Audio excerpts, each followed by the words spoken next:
Picture this, Nigeria during a civil war. A man standing on an airfield about to be executed. Oh, wow. He's seen others meet a terrible end and he knows his time is up. Oh, gosh. But here's the twist. As he's waiting to die, a plane lands unexpectedly. Really? And guess who's on that plane? His best man who intervenes and saves his life. No way. It's incredible. The man makes it to the hospital just in time to see his newborn son, Rex. That is incredible. Talk about a close call. What a story. Right. And that story about those thin lines between life and death and how we're all connected, it's at the core of Rex Thomas's work. I see. So welcome everyone to the Quantum Soul channel. Today we're diving deep into Rex Thomas's ideas about consciousness and something he calls the Matrix. Interesting. Rex is a self-proclaimed professor and therapist, and he's really trying to understand these big concepts. So he's like a consciousness explorer. Yeah, exactly. He looked at all sorts of things like alien intervention systems of control and even how to break free from those systems. That's pretty out there. It is. But before we get into all that, can you tell us a little more about Rex Thomas and what makes his perspective so unique? Well, he doesn't really fit into any one category. He combines spirituality, philosophy, even some conspiracy theories. It's a really interesting mix. So a bit of everything. Yeah, and what makes him different is that he questions everything, even things we think are fundamental truths. That's a good approach, I think. To really get into his ideas, we need to start with some definitions. What do we mean by consciousness and what is this matrix he talks about? Okay, so for Rex, consciousness isn't just about thinking or feeling.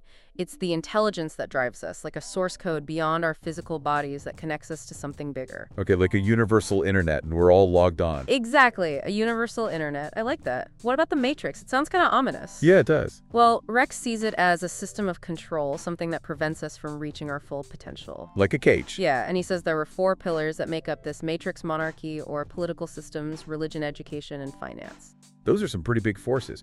Are you saying these things are shaping our reality and maybe even limiting us? That's the idea. Can I break those down a bit more? Yeah, please. All right, so monarchy represents political control, power structures, how governments influence our lives. Then there's religion. For Rex, it's about how belief systems, dogmas, and teachings can sometimes be used to control people. So it's not about religion itself, but how it can be used. Right. Then education. He thinks it's not always about true learning, but about controlling what we learn and how we think. It's like they're shaping our minds. Exactly. And lastly, finance, money, economic systems, and debt can be used as tools of control. Oh yeah, that one's pretty clear. So he's saying all of these systems work together to keep us in the dark. That's the gist of it. He thinks they limit our consciousness and keep us distracted from our true power. Wow. So how do we escape this matrix? Where do Rex's personal experiences come in?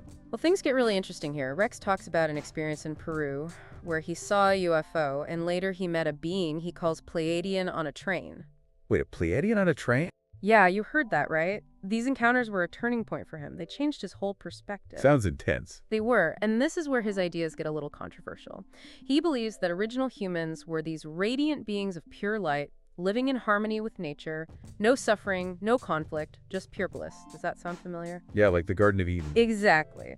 But then, according to Rex, beings from other dimensions came to Earth.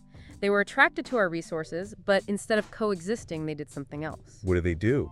They genetically engineered a new version of humans, us, using primates and even their own DNA. So he's saying those beings are the gods mentioned in ancient texts, the ones who created humans in their image. That's his interpretation, and he thinks this is where the 4 pillars of the Matrix come in: monarchy, religion, education, and finance.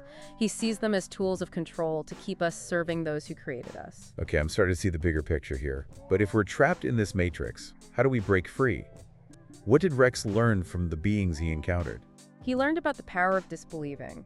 It's about questioning everything we think we know, especially the beliefs that cause us suffering or limit us. So it's about challenging our assumptions. Exactly. You mentioned earlier how Rex separates knowing from believing, right? Yeah. He's saying that by questioning our beliefs, we can open itself to a deeper level of knowing something beyond the matrix. It's like we're breaking free from the limitations of our own minds. Exactly, and it connects to the Toltec wisdom he often talks The about. Toltecs. Yeah, they were an ancient civilization in Mexico.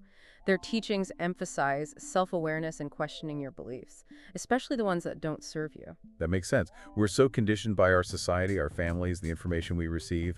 It's easy to mistake those influences for truth. Right, but Rex wants us to see them as just beliefs, not necessarily truths. And when you start questioning those beliefs, you can start to dismantle your own mental prison. It's like taking control of your own mind, your own reality. But if these systems are so powerful, how can we possibly break free? Can we just opt out of society? Well, Rex doesn't think we should drop out completely. He believes change starts with individual transformation.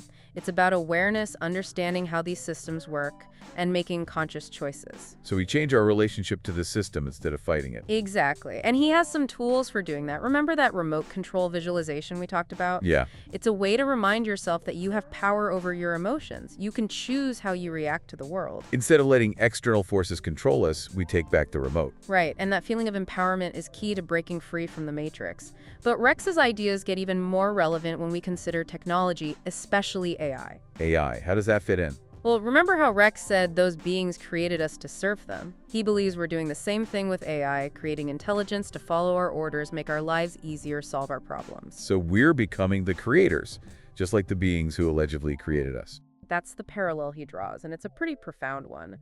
What does that mean for the future? Are we setting ourselves up for some kind of AI takeover? It's a question worth asking. If AI is learning from us, from our behavior and history, are we teaching it to be controlling and dominant? Or can we create something different? And how does this all connect back to Rex's ideas about consciousness and breaking free from the matrix? Rex thinks the future of AI depends on our consciousness. If we're stuck in fear, control, and separation, that's what will create an AI. But if we can break free and reach a higher level of consciousness, we can create something extraordinary, something that benefits everyone. So it's not about fearing AI, it's about using it as a mirror to look at our own choices and how we evolve. Exactly. It all comes down to this. What kind of future do we want to create? What role do we want to play in shaping this new era of consciousness, both individually and collectively? That's a powerful question, and one we should all be thinking about. Absolutely, but let's take a moment to remind everyone, if you're enjoying this deep dive, please hit that subscribe button, like this video, and share it with anyone who's ready to question the world. With more from Rex Thomas and his insights on navigating the future with awareness and intention. We're talking about Rex's encounters with extraterrestrials. Yeah, meeting a Pleiadian on a train, it's pretty wild. But it wasn't just about spaceships and aliens. He says those encounters revealed a hidden history of humanity, a story that changes everything we think we know about our origins. Right, and this is where things get controversial, but also really fascinating. He believes that the original humans were these beings of pure light, living in harmony with nature. No suffering, no conflict, just pure existence. It's like the Garden of Eden story. Exactly, but then Rex says beings from other dimensions came to Earth. They were drawn to our planet's resources, but instead of coexisting, they saw an opportunity. They genetically engineered a new version of humans. Us, using primates and their own DNA. So he's saying these beings are the gods mentioned in ancient texts, the ones who created humanity in their image. That's how he sees it. And he suggests that's where the 4 pillars of the Matrix come in: monarchy, religion, education, and finance. He sees them as tools of control, designed to limit our consciousness and keep us serving the beings who engineered us. Wow. So if we're trapped in this matrix, how do we break free? What did Rex learn from those beings? He learned about the power of disbelieving. It's about questioning everything we think we know, especially the beliefs that cause us suffering or limit our potential. So it's not just about rejecting everything, but about being critical of what we believe. Right. It's about recognizing that many of our beliefs aren't universal truths. They're just inherited ideas, cultural conditioning, or even fears disguised as facts. That makes a lot of sense. We're so influenced by our surroundings. It's easy to accept things without questioning them. Exactly. And Rex encourages us to examine those beliefs, to see if they're really serving us or holding us back. That ties back to what you said earlier about Rex, separating knowing from believing, right? Exactly. He's saying that by challenging our beliefs, we can open ourselves up to a deeper level of knowing something beyond the limitations of the Matrix. It's like we're breaking free from a mental prison. Yes, and it connects to the Toltec wisdom that Rex often references. Can you remind us who the Toltecs were? They were an ancient civilization in Mexico, and their teaching emphasized self-awareness and the importance of questioning your beliefs, especially the ones that don't serve you. So it's about taking responsibility for what we believe and how it affects our lives. Right. It's about recognizing that we have the power to choose what we believe, and that our beliefs shape our reality. That's a powerful idea. But if these systems of control are so deeply embedded in our world, how can we actually break free? Well, Rex doesn't advocate for dropping out of society completely. He believes that real change starts with individual transformation. It's about cultivating awareness, understanding how these systems work, and then making conscious choices about how we interact with them. So it's not about fighting the system, it's about changing our relationship to it. Exactly. And he offers some practical tools for doing just that. Remember the remote control visualization we talked about earlier? Yeah, it was about imagining a remote control to control our emotions. Right? It's a way of reminding yourself that you have power over your own emotions. You can choose how you respond to the world around you. It's like taking back control of our own internal state, instead of letting external forces dictate how we feel. Exactly. And that sense of empowerment is key to breaking free from the limitations of the Matrix.